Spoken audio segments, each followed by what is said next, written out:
राजनीति विज्ञान 12वीं कक्षा का अगला चैप्टर या दूसरा चैप्टर हम चर्चा करेंगे क्षेत्रीय संगठन। सबसे पहले ये मालूम होना चाहिए कि क्षेत्रीय संगठन होते क्या है।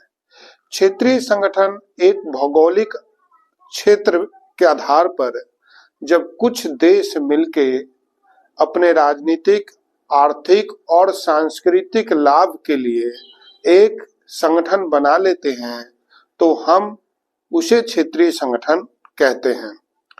एक बात ध्यान रखा जाए कि क्षेत्रीय संगठन जो होते हैं वो सैनिक संगठन से अलग होते हैं। सैनिक जो संगठन होते हैं जिसका उदाहरण नाटो के रूप में लिया जा सकता है, वो सैनिक उद्देश्यों के लिए बनते हैं, जबकि क्षेत्रीय संगठनों का उद्देश्य होता है सदस्य राष्ट्रों के बीच में राजनीतिक, आर्थिक और सांस्कृतिक उद्देश्यों की पूर्ति करना। ऐसे ही दो क्षेत्रीय संगठन की चर्चा हम करेंगे, एक यूरोपीय यूनियन और दूसरा आसियान। आसियान 1967 में बना। आसियान को दक्षिण पूर्वी एशियाई देशों का संगठन कहा जाता है। दक्षिण पूर्व एशियाई देशों का संगठन अर्थात आसियान में दक्षिण और पूर्व एशियाई के देश शामिल है। इन देशों की संख्या 10 है और आसियान का कार्यालय जो है, हेड ऑफिस है, वो थाईलैंड की राजधानी बैंकॉक में है। जो आसियान है उसके 3 स्तंभ हैं: राजनीतिक स्तंभ, आर्थिक स्तंभ और सांस्कृतिक स्तंभ। आसियान का राजनीतिक स्तंभ राजनीतिक क्षेत्रों में सदस्यों राष्ट्रों के साथ संबंधों को मजबूत देने की बात करता है। आर्थिक क्षेत्र में व्यापार के क्षेत्र में संबंधों को मजबूती देने की बात करता है।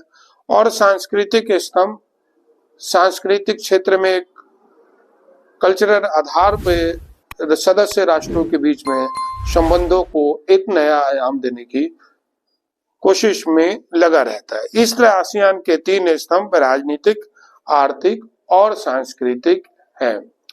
एक और चीज की चर्चा आसियान में होती है जिसे हम आसियान 2020 कहते हैं।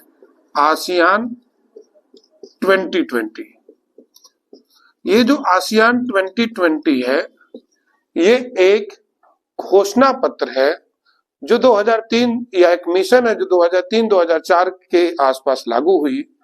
इस घोषणा पत्र में ये कहा गया था, इस मिशन में ये कहा गया था कि आसियान जो देश है वो आने वाले समय में अपनी समस्या को हल करेगा और दुनिया की सबसे प्रभावशाली संगठन के रूप में राजनीतिक तौर पे, आर्थिक तौर पे और सांस्कृतिक तौर पे अपने आप को स्थापित करेगा। और इसमें इसने काफी हद तक सफलता भी प्राप्त की है। कंबोडिया, तिमोर की समस्या को हल करके इसने अपने आप को एक सफल क्षेत्रीय संगठन के रूप में स्थापित किया है।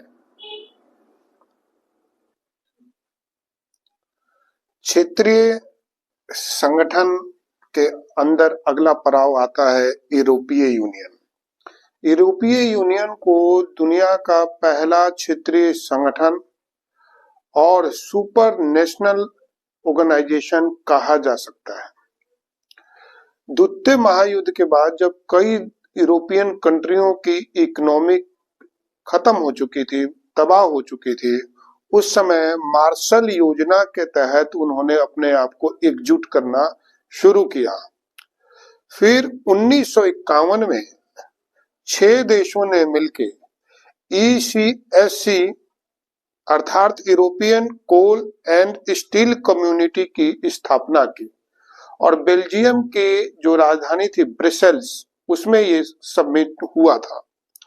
धीरे धीरे ये 6 देशों के साथ कई यूरोपियन देश और जुड़ते चले गए और इसका विस्तार होता गया।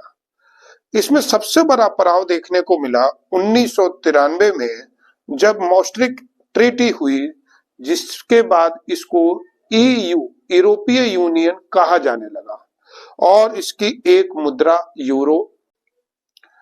द्वितीय महायुद्ध के बाद जब कई यूरोपियन कंट्रियों की इकोनॉमिक खत्म हो चुकी थी, तबाह हो चुकी थी, उस समय मार्शल योजना के तहत उन्होंने अपने आप को एकजुट करना शुरू किया। फिर 1951 में 6 देशों ने मिलकर ECSC अर्थात European coal and steel community की स्थापना की और बेल्जियम की जो राजधानी थी ब्रसेल्स, उसमें ये समिट हुआ था। धीरे धीरे ये 6 देशों के साथ कई यूरोपियन देश और जुड़ते चले गए और इसका विस्तार होता गया। इसमें सबसे बड़ा पड़ाव देखने को मिला 1993 में, जब मॉस्ट्रिक्ट ट्रीटी हुई, जिसके बाद इसको EU यूरोपीय यूनियन कहा जाने लगा और इसकी एक मुद्रा यूरो, एक संसद के रूप में, एक झंडे के रूप में यूरोपीय यूनियन का बड़ा तेजी से विकास हुआ। सोवियत यूनियन के विघटन के बाद कई ऐसे देश थे जो इसमें शामिल हुए, जिसमें 2007 में रोमानिया और बुल्गारिया जैसे देश शामिल हुए। 2019 तक आते आते इसके सदस्यों की संख्या लगभग 28 हो चुकी थी, लेकिन 2020 में औपचारिक तौर पे ब्रिटेन इससे अलग हो गया। यह पॉइंट याद रखें कि 2020 में यूरोपीय यूनियन से ब्रिटेन अलग हो गया और अब फिलहाल इसमें 27 देश शामिल हैं। यूरोपीय यूनियन दुनिया का सबसे प्रभावशाली संगठन है, क्योंकि इसमें एक तो नेताओं में इच्छा शक्ति बहुत है, इन देशों में भौगोलिक निकटता है, साथ ही इसके अंदर फ्रांस, जर्मनी और इटली जैसे आर्थिक रूप से संपन्न राष्ट्र शामिल हैं और फ्रांस जैसा भी देश शामिल है जिसके पास परमाणु बम है। यूरोपीय यूनियन के सफलता के पीछे एक और कारण है कि यहाँ पे लोकतांत्रिक मूल्यों के आधार पे काम होता है और इनकी अर्थव्यवस्था काफी मजबूत है। यूरोपीय यूनियन से आगे बढ़ते हुए हम एशिया की तरफ बढ़ते हैं, तो एशिया के तरफ सबसे पहले चीन की ओर हम जाएंगे। चीन की जो आर्थिक विकास इस समय दुनिया के सामने आई है, उसने पूरी दुनिया को दंग करके रख दिया है।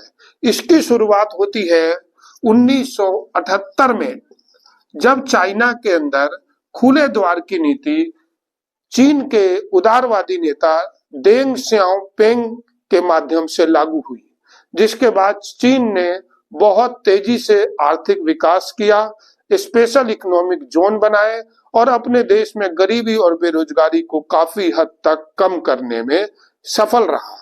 एक क्वेश्चन आप और इसमें याद रखें क्षेत्रीय संगठन में कि इन 20 से 25 सालों में चीन और भारत ने अपने विशाल बाजार, अपनी विशाल अर्थव्यवस्था, अपने विशाल मानव संसाधन के माध्यम से दुनिया के अंदर अपने आप को एक महाशक्ति के रूप में स्थापित किया है। मैं फिर से इस क्वेश्चन को दोहराता हूं कि इन 20-25 सालों में चीन और भारत ने दुनिया में किस तरह से अपने आप को एक महाशक्ति के रूप में स्थापित किया, तो आप ये लिखोगे कि ये दोनों विशाल देश हैं, दोनों की अर्थव्यवस्था बड़ी है, दोनों के पास विशाल मानव संसाधन है, साथ ही दोनों देश सैनिक रूप से भी काफी संपन्न है, दोनों देश परमाणु संपन्न है। इस तरह चीन और भारत आने वाले समय में विश्व की महाशक्ति बनते हुए अगर विश्व की दिशा और दशा को बदलने का काम करे तो इसमें कोई आश्चर्य नहीं होगा।